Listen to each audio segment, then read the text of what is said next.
የዕለቱ የመጽሐፍ ቅዱስ ንባብ ክፍል ኢዮብ ምዕራፍ 29 እስከ ምዕራፍ 31 ያለውን ይሸፍናል። ኢዮብ ምዕራፍ 29 ኢዮብ በተድላ የኖረበትን ዘመን የሚያስታውስበት ነው።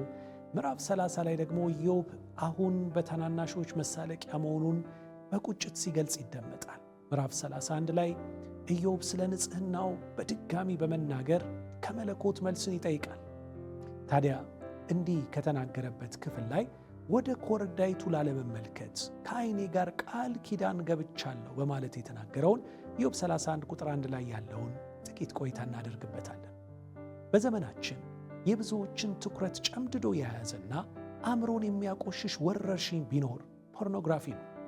ባርና ግሩፕ እና ካቨነንት አይስ የተባሉ ተቋማት በዩናይትድ ስቴትስ ባደረጉት ጥናት 42 ሚሊዮን የፖርን ድረ ገጾች እንዳሉ፣ እነዚህን ማየት በትዳር ውስጥ ታማኝ ያለመሆንን ዕድል በ300% እንደሚጨምሩት፣ ከ100 ተፋቾች ደግሞ 56ቱ አንዳቸው የፖርን ሰለባ እንደሆኑ ጥናቱ ያትታል። ብዙ ልጆች ገና በ11 ዓመት ማየት እንደሚጀምሩና ከ94 በመቶ የሚሆኑ ልጆች 14 ዓመት ከመድረሳቸው በፊት እንደሚያዩ ጥናቱ ጨምሮ ያሳያል። ታዲያ የእውነትና የነፍሳት ጠላት የሆነው ዲያብሎስ ባለ በሌለ ኃይሉ በምናየው ነገር ሊያጠምደን እየሰራ ባለበት በዚህ ዘመን በእርግጥም ከዓይናችን ጋር ቃል ኪዳን ልንገባ ይገባል። ጌታ ኢየሱስ ወደ ሴት ያየ የተመኛት በልቡ ከእርሷ ጋር አመንዝሯል በማለት የተናገረውን እናስታውስ። ቀጥሎም እንዲህ አለ፣ ቀኝ ዓይንህ የኃጢአት ሰበብ ቢሆንብህ አውጥተህ ወዲያ ጣለው። ሰውነትህ በሙሉ ወደ ገሃነም ከሚጣል ከሰውነትህ አንዱ ክፍል ብታጣ ይሻላል ይላል። በሌላ አነጋገር ጌታችን ኢየሱስ በዚህ ክፍል ላይ እያለ ያለው የሚያረክሳችሁን ነገር ላለማየት ከዓይናችሁ ጋር ቃል ኪዳን ግቡ ነው።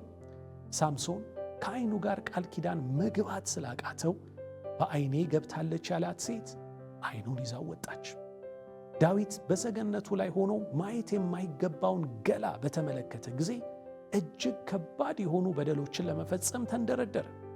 እኛስ ዛሬ ከዓይናችን ጋር ቃል ኪዳን ልንገባበት የሚገባ ጉዳይ ምን ይሆን? ምናልባት የፖርኖግራፊ ፈተና ይመለከተን ይሆናል።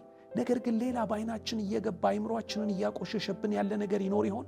ምናልባት ምን አለበት እያልን አየት የምናደርገው ነገር መንፈሳዊ ማንነታችንን እየጎዳ ያለ ማንኛውም እይታ መጨረሻው ጥፋት እንደሆነ እናስታውስ። እናም ከዓይናችን ጋር ቃል ኪዳን ንግባ። ያንን ቃል ኪዳን መጠበቅ እንድንችል ደግሞ ከመዝሙረኛው ጋር እንዲህ በማለት በጸሎት በፊቱ እንቅረብ።